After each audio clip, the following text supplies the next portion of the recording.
Capítulo 3. Você em mim, eu em você. O dia avançava devagar, como se Karakura também sentisse o peso do que acontecera. Ichigo, preso no corpo de Rukia, sentia cada passo como um fardo. O chão parecia mais baixo, os movimentos mais frágeis, cada gesto acompanhado de um estranhamento absoluto. Rukia, no corpo de Ichigo, caminhava com passos pesados demais para sua mente. Os músculos longos e o corpo maior eram estranhos, quase ameaçadores. Ela se olhava no reflexo das vitrines, tentando reconhecer algo que não existia mais. Precisamos, disse Ichigo, em um sussurro quase para si mesmo, nos preparar. Rukia assentiu, mas não havia certeza. Haviam monstros lá fora, mas o monstro real era aquilo que carregavam dentro. Quando chegaram à área urbana, a confusão começou. Amigos de Ichigo se aproximavam, mas algo estava diferente. Eles olhavam para Rukia e para Ichigo com expressões de estranheza e desconfiança. Ichigo?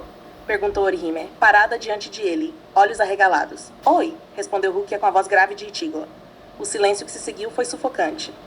Você? Tá bem? Insistiu ela, preocupada. Rukia desviou o olhar. Não sei. Ichigo, no corpo de Rukia, tentava controlar a própria presença. A leveza do corpo dela parecia fazê-lo vulnerável, pequeno demais para enfrentar o mundo que sempre protegera. O que aconteceu com ele? Perguntou Chad, olhando para o corpo de Ichigo, onde a verdadeira Rukia agora residia. O corpo de Ichigo respondeu com uma expressão contida, mas seus olhos traíam toda a confusão. Ele? Eu? Começou a Rukia, mas nenhuma palavra parecia certa. A sensação de estar encarando seu próprio corpo, mas com outra mente dentro, era sufocante. Cada palavra, cada gesto, lembrava o que fora perdido. Amigos olhavam, tentando entender algo impossível. Eles viam rostos familiares, mas não reconheciam as almas.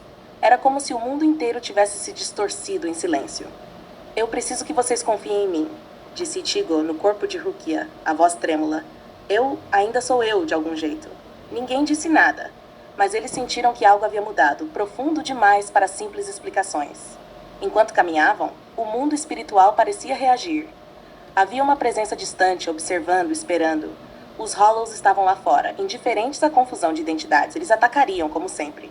Mas o peso real não eram eles. Era o medo. O medo de não voltar a ser quem eram. O medo de se perder para sempre, dentro do corpo e da vida do outro. Ichigo, Rukia falou baixinho no corpo dele. Sinto sua força, mas não é minha. Eu sinto a sua, mas não é minha também, respondeu Ichigo. O silêncio caiu entre eles como uma sentença. Não havia espaço para raiva. Não havia espaço para solução. Havia apenas o eco de um erro irreversível. Enquanto o dia morria e a cidade se preparava para a noite, ambos sentiram uma certeza dolorosa.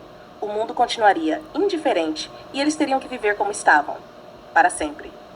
E no fundo de suas mentes, um pensamento persistia, aterrorizante. E se ninguém os aceitasse assim? Calma. A noite caía sobre Karakura como um manto silencioso, pesado e implacável. Ichigo, preso no corpo de Rukia, sentia cada passo como se caminhasse sobre vidro. Cada respiração era uma lembrança de que seu próprio corpo havia sido roubado. Rukia, no corpo de Ichigo, tentava controlar a força de cada movimento. Os músculos longos e firmes pareciam responder sozinhos, lembrando-lhe o peso de uma vida que não era sua. Nenhuma palavra, nenhum gesto poderia consertar a confusão que lhes dominava. Eles haviam decidido não falar sobre o que acontecera. Palavras trariam lembranças, lembranças trariam dor. E a dor era demais para carregar, mesmo juntos. Então uma presença fria cortou o ar. O vento trouxe consigo um cheiro de autoridade e morte calma. Byakuya Kuchiki havia chegado. Seus olhos negros percorreram a rua, calculando cada detalhe, cada som, cada sombra, cada respiração. Foi então que parou diante de Ichigo. Ou melhor, diante do corpo de Rukia. Rukia. Sua voz ecoou como lâmina. Levante-se. Ichigo engoliu em seco. Rukia, no corpo de Ichigo, permaneceu imóvel. Byakuya estava olhando para seu corpo, para aquela casca familiar, mas a alma que o ocupava não era a de sua irmã. Byakuya, começou Ichigo, mas a voz saiu trêmula, grave e irreconhecível. Byakuya não respondeu. Ele não podia saber. E mesmo que soubesse, palavras não mudariam o que havia acontecido. O que houve com você? Perguntou ele finalmente com um toque de impaciência. Ichigo olhou para baixo, incapaz de mentir, incapaz de falar. O segredo entre eles se tornara invisível, impossível de ser dito. Byakuya suspirou, calculando a situação. Sua mente nunca vacilava, mas algo naquela noite parecia errado.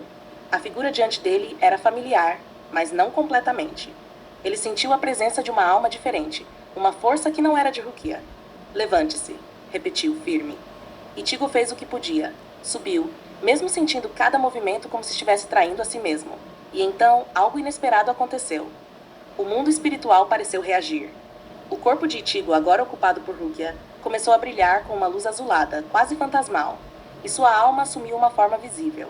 Ichigo viu diante de si sua própria essência, assumindo a aparência de Rukia. Um reflexo de quem ele era, mas moldado pelo corpo de sua amiga. A alma de Rukia, por sua vez, tomou a forma de Ichigo, flutuando com uma presença que era ao mesmo tempo familiar e terrivelmente estranha. Byakuya olhou para aquilo e franziu o senho. Uma manifestação de almas em comum, murmurou.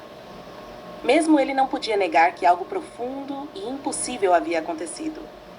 Ichigo, olhando para a própria alma em forma de Rukia, sentiu um nó apertar no peito. Não havia mais volta. Não havia palavras que pudessem explicar.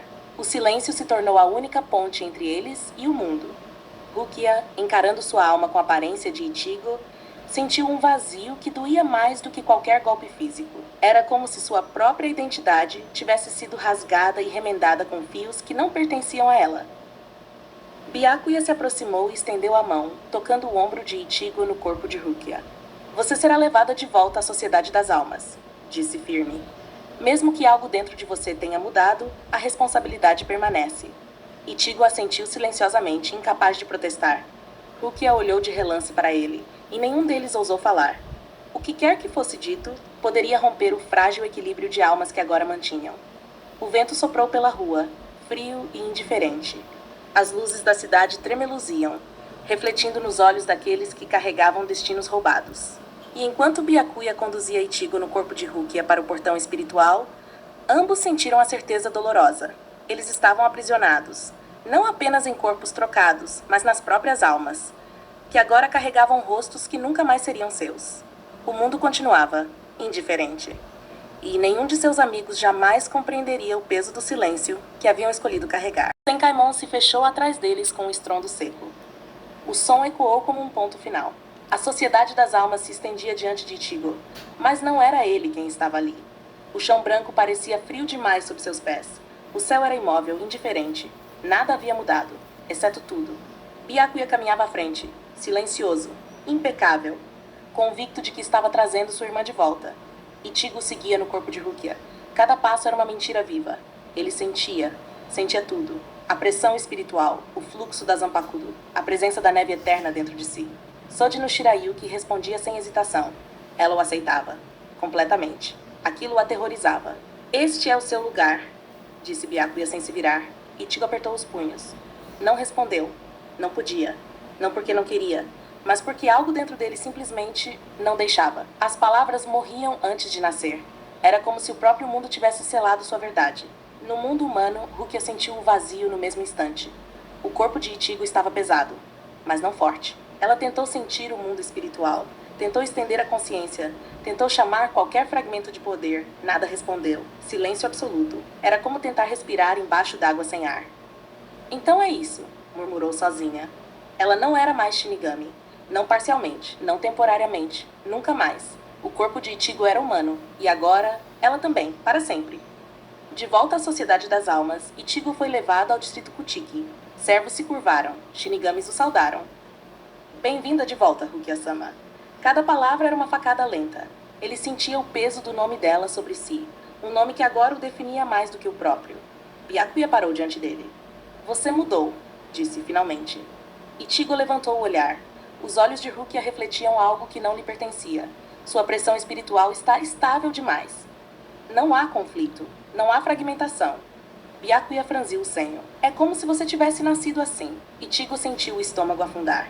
A Sociedade das Almas o aceitava, o poder o aceitava, a Zanpakuto o aceitava, menos ele mesmo.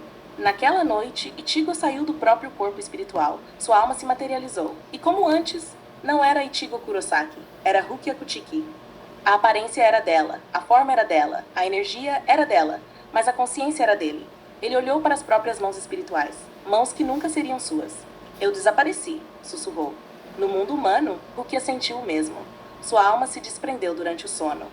E diante dela flutuava aqui, alto, forte, com um rosto que agora ela jamais veria no espelho. Então, disse ela, a voz embargada, até nossas almas mentem. Ela tentou puxar poder, tentou lutar. Nada. Ela era apenas humana até ali. Ichigo chamou, mas ele não estava lá. 2 mundos. 2 prisões. Ichigo era um Shinigami completo, preso no corpo e na identidade de outra pessoa. Rukia era humana, presa no corpo de alguém que jamais poderia ser. E em nenhum dos mundos havia espaço para a verdade.